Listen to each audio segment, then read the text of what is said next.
Episode की शुरुआत वहीं पर होती है जहां पर हमारा लास्ट एपिसोड खत्म हुआ था। हमने देखा था लास्ट एपिसोड में शाओ इमोर्टल वर्ल्ड के अंदर आ चुका है। अब उसकी नज़र एक्स पर गई जो कि स्पिरिचुअल बीस्ट के एक्स थे, पर शाओ उनसे बेखबर था कि वो कितने हार्मफुल हो सकते हैं। शाओ उनमें से एक एग उठा कर के लेकर के जाने लगा जो कि ड्रैगन के एग्स थे। शाओ को एक पेड़ की डाल पर जाओ लिंगा का फेस मास्क गिरा हुआ मिला। उसे देख करके वो पहचान गया कि जाओ लिंगा भी उसके साथ में इमोर्टल वर्ल्ड में आ चुकी है। मतलब कि अभी भी उसके सर पर खतरा मंडरा रहा था, पर उसे वो अभी तक कहीं पर भी नजर नहीं आई थी। पर हम देखते हैं एक कपल लुयू और फैंग को शाओ पर नज़र बनाए थे। लुयू बोली, भला इसको ये अंडा कहाँ से मिला, ये तो बहुत ही रेयर है। उसका साथी फैंग बोला, मुझे नहीं लगता कि वो ज़्यादा स्ट्रांग है, ज़रा उसका ऑरा तो देखो, वो बहुत ही नॉर्मल रियम से लग रहा है, पर फिर भी हमें उसके बारे में पता लगाना होगा। वहीं शाओ एक गुफा के अंदर आया क्योंकि बाहर सडनली मौसम चेंज हुआ, बारिश स्टार्ट हो चुकी थी। पर उसे फील होता है मानो कोई उसके पीछे हो, तो शाओ सबसे पहले वो ड्रैगन एग को छिपाने लग गया। अब शाओ के सामने एक कपल आकर के खड़ा हो गया और वो कोई और नहीं बल्कि लुई और फेंग ही थे। अब वो शाओ के सामने खुद को ऐसे प्रिटेंड करते हैं कि मानो वो शाओ को पहली बार देख रहे हो। दोनों अपना अपना इंट्रो देते हैं, पर शाओ के रियम का नाम सुनकर के वो दोनों कुछ अजीब सा रिएक्ट करते हैं। अब वो तीनों उसी गुफा में बैठ कर के बातें करने लगे। फेंग शाओ को उसके रियम के बारे में पूछने लगा। शाओ भी सोचता है कि शायद वो उसे पागल बना रहे हैं या फिर उनके मन में कुछ तो गलत चल रहा है, और अब शाओ उनसे उन दोनों के बारे में बताने को कहता है। फेंग बोला, चांगशेंग आइलैंड पर सैकड़ों कुल हैं और हजारों कानूनी संप्रदाय, लेकिन वो भी वुजिंग का यूज़ करते हैं खुद को स्ट्रांग बनाने के लिए। उसने कहा, इस वर्ल्ड में ऐसे सैकड़ों क्लैंस हैं जिनके पास में पावर्स को बढ़ाने के लिए उनके खुद के मतलब के सेल्फ मेथड्स होते हैं, और स्ट्रेंथ को 5 रियल्स में डिवाइड किया गया है। पहला मॉर्टल रियम जिसे तुम बिलोंग करते हो, और इस रियम के कल्टिवेटर एलिमेंट फोर्सेस के साथ में खुद को कनेक्ट कर सकते हैं।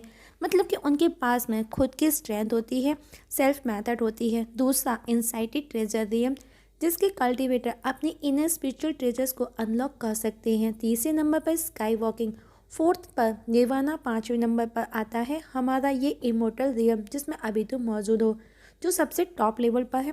हर रियम के खुद के 9 लेवल होते हैं। मतलब कि एक रियम से दूसरे रियम में जाने के लिए पहले वाले रियम के 9 लेवल को पार करना होगा। पर लियू शाओ को कहती है, पर तुम इमोर्टलिटी लेवल तक नहीं पहुंच सकते, और अगर तुम ऐसा सोचते हो कि तुम यहाँ से स्पिरिचुअल एनर्जी एब्जॉर्ब कर इमोर्टलिटी अचीव कर सकते हो, तो मैं तुम्हें बता दूँ ये इतना आसान नहीं, या यूँ कहें कि तुम्हारे लिए तो इम्पॉसिबल है। मतलब कि ये सिर्फ कहना है, आसान बिल्कुल भी नहीं। और क्या तुम ये बता सकते हो कि तुम किस लेवल पर हो? और हम देखते हैं कि शाओ चुप था, तो लुयू बातों बातों में शाओ का हाथ पकड़ लेती है, जिससे उसे शाओ के बारे में पता चल गया कि वो उसकी कितनी स्ट्रेंथ है, वो किस लेवल पर है, जैसे कि वो कितना स्ट्रांग है। पर शाओ के मन में अभी भी यही चल रहा था कि वो कहीं उसके साथ में कुछ ना कुछ गलत जरूर करने वाले हैं। अब शाओ बोला, मुझे इस जगह के बारे में कुछ भी पता नहीं है, मैं यहाँ पर नया हूँ। और अब लुयू उसे बताने लगी कि इस जगह को ड्रैगन आइलैंड के नाम से जाना जाता है, और बातों बातों में वो फैंग को इशारा करती है कि वो बस अभी अभी इस जगह आया है, उसको इस जगह के बारे में कुछ भी पता नहीं है। मतलब कि हमारे पास में अच्छा मौका है। फैंग अपनी तलवार उठा लेता है, और अब बातें करते करते दोनों उसके पास आने लगे। मतलब कि उनके इरादे नेक नहीं थे। दरअसल वो दोनों उस ड्रैगन एग को लेना चाहते थे क्योंकि वो बहुत ही ज़्यादा रेयर था, मतलब कि वो रेयर ट्रेजर था। वहीं शाओ सोचता है कि वो अभी अकेला उन दोनों का सामना नहीं कर सकता, और वैसे भी वो अभी अभी इमोर्टल वर्ल्ड में आया है, उसे वहाँ के बारे में कुछ भी नहीं पता था।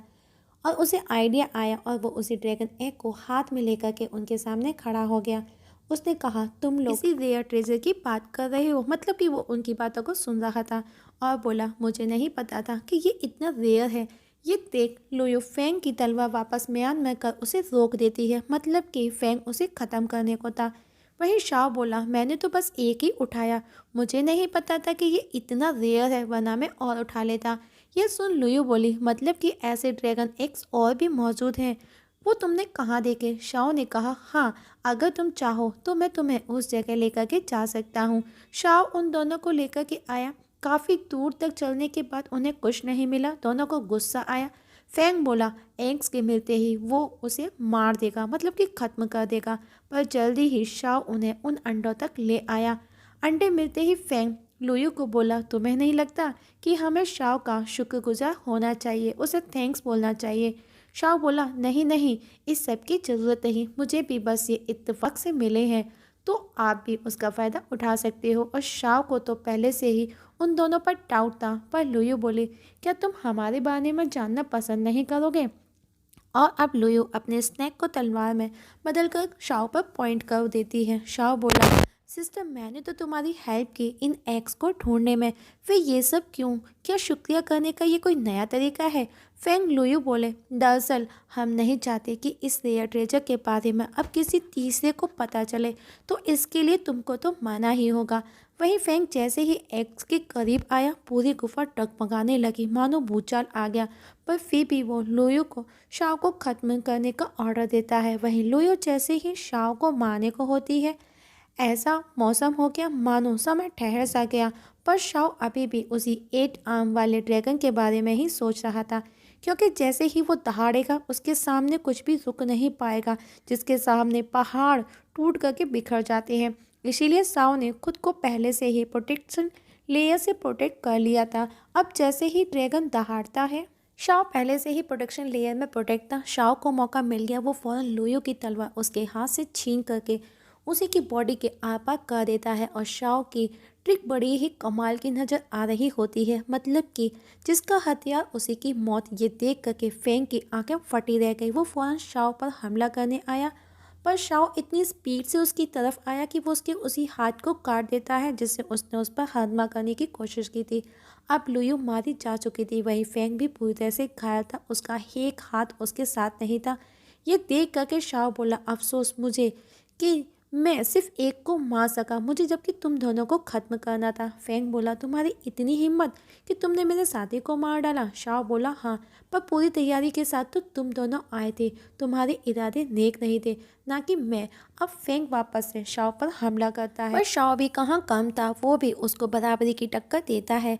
फेंग का एक हाथ नहीं था, पर फिर भी वो शाओ को गजब की टक्कर दे रहा था, जो कि बहुत ही ज़्यादा अमेजिंग फाइट लग रही होती है। दोनों के बीच में गजब की फाइट दिखाई जाती है। दोनों ही एक से बढ़ कर के एक टेक्निक का यूज़ कर रहे थे, मतलब कि दोनों एक दूसरे पर भारी पड़ते हैं। अब शाओ फेंग पर एक ऐसा वार करता है जिससे पूरी गुफा डगमगाने लगी। फेंग भी दूर जाकर के गिरा, उसकी हालत बहुत बुरी हो चुकी थी, पर फिर भी फेंग हार नहीं मानता, वो वापस से खड़ा हुआ। फेंग बोला वो एक इमोर्टल डिसिपल है जिसे खत्म करना इतना आसान नहीं। और अब Feng dead demon boy formation active करता है, जिसका ऑरा इतना स्ट्रांग था कि शाओ के हाथ से तलवार भी छूट करके दूर जाकर के गिरी। गुफा का नज़ारा देख ऐसा लग रहा था मानो पूरी गुफा फक फक करके चल रही हो। अब फेंग शाओ को बोला तुमने मेरी साथी को मारकर बहुत बड़ी गलती की है, इसके लिए अब तुमको भी मरना होगा। और बोला मुझे पता है आज मैं भी नहीं बचने वाला, पर तुमको भी नहीं बचने दूंगा, मतलब कि तुम्हें जिंदा नहीं छोड़ूंगा। और अब फेंग शाओ पर अपनी फॉर्मेशन से हमला करना स्टार्ट करता है। शाओ भी उसकी फॉर्मेशन को ब्रेक करने के लिए अपनी स्पिरिचुअल एनर्जी का यूज़ कर रहा था।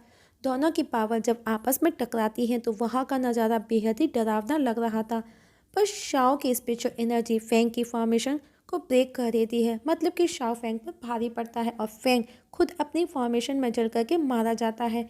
पर इससे गुफा भी ढहने लगी थी, मतलब टूट करके गिरने लगी थी। शाओ भी पूरी तरह से घायल था, साथ ही उसे ड्रैगन के दहाड़ने या फिर आने का डर था। और इस समय वो किसी भी तरह, मतलब कि किसी भी कीमत पर उसका सामना नहीं कर सकता था। इसीलिए वो लुयू की तलवार हाथ में उठा करके वहाँ से निकल पड़ा। शाओ कुछ ही दूरी पर जाकर के बैठ गया, क्योंकि उसकी हालत भी बहुत ख़राब हो चुकी थी, वो पूरी तरह से थक चुका था। वो बेचारा चैन की सांस भी नहीं ले पाया कि उसे तलवार में कोई नज़र आया। जब वो पलट कर के देखता है तो उसे जाओलिंगर उसके सामने खड़ी मिली, मतलब कि शाओ के सर पर अभी भी खतरा मंडरा रहा था। बेचारा अभी सेफ फील भी नहीं कर पाया था। जाओलिंगर उसके सामने खड़ी थी। जाओलिंगर बोली और तो तुम यहाँ पर छिपे बैठे हो? पर शाओ बोला इस अनजान जगह पर तुमसे मिलकर के मुझे अच्छा लगा, इस अनजान जगह पर कोई तो है, फिर वो चाहे दुश्मन ही क्यों ना हो। पर जाओलिंगर बोली तुमको क्या लगता है ये सुनकर कि मैं तुम पर तरस खा कर के छोड़ दूंगी, तुम्हें जाने दूंगी? मत भूलो कि इस जगह पर भी मैं सिर्फ तुम्हारी वजह से आई हूँ, मतलब कि तुमने मुझे फंसाया है। शाओ बोला, ये जगह बहुत खतरनाक है। हम दोनों को नफरत और दुश्मनी भूल करके एक दूसरे के साथ रह करके किसी तरह यहाँ से बाहर निकलने का रास्ता तलाशना होगा, ताकि हम वापस अपने अपने घर लौट सकें। पर जाओ लिंगर अपनी तलवार निकालते हुए बोली, सपने देखना बंद करो, और वापस से शाओ पर हमला करना स्टार्ट कर देती है। पर हम देखते हैं कि शाओ उससे लड़ने की जगह वहाँ से भागता है, क्योंकि उसे पता था वो इस समय उसका सामना कैसे भी नहीं कर सकता था, क्योंकि वो पूरी तरह से घायल और थका था। पर तभी वापस से जाओ लिंगर उस पर हमला कर देती है, जिससे शाओ और ज़्यादा घायल हो गया। शाओ वापस से खड़ा होने की कोशिश करता है, पर वो लड़खड़ा करके गिर गया। चाओ लिंगर बोली, आज मैं तुम्हारे टुकड़े टुकड़े कर दूंगी। पर जैसे ही लिंगर शाओ पर हमला करने को उसकी तरफ आती है, उसे शाओ के पीछे एक बड़ा, मतलब कि विशालकाय बीस्ट नजर आया, जो कि टी-रेक्स था, जिसे देख करके लिंगर अपने कदम पीछे करते हुए बोले, शायद तुम्हारा मरना मेरे हाथ नहीं, बल्कि उससे भी पूरी तरह मरना लिखा है। जरा अपने पीछे पलट करके देखो। जाओ लिंगर के जाते ही शाओ जब पीछे पलट करके देखता है तो उसकी आंखें फटी रह जाती हैं, और जैसे ही वो टी-रेक्स दहाड़ता है, शाओ भी हवा में उड़ करके पहाड़ से टकरा करके दूर जा करके गिरा। अब शाओ बस अपनी जान बचाने के लिए भागने लगा, पर वो टी-रेक्स बहुत बड़ा था। जहाँ पर शाओ के 10 कदम थे, उसका सिंगल स्टेप था, वो भी शाओ के पीछे पड़ा था। उसके पैरों के नीचे जो भी आता चकनाचूर हो रहा था। दूर खड़ी लिंगर ये सब नज़ारा अपनी आंखों से देख रही होती है। और इसी के साथ में हमारा ये आज का एपिसोड यहीं पर ख़त्म हो जाता है। तो दोस्तों देखेंगे नेक्स्ट एपिसोड में क्या होगा। क्या टी-रेक्स शाओ को खा जाएगा, या फिर जाओ लिंगर जाकर के शाओ की हेल्प करेगी, उसे बचाएगी, या फिर नहीं, इसका पता हमें नेक्स्ट एक्सप्रेशन में लगेगा। तब तक के लिए नमस्कार।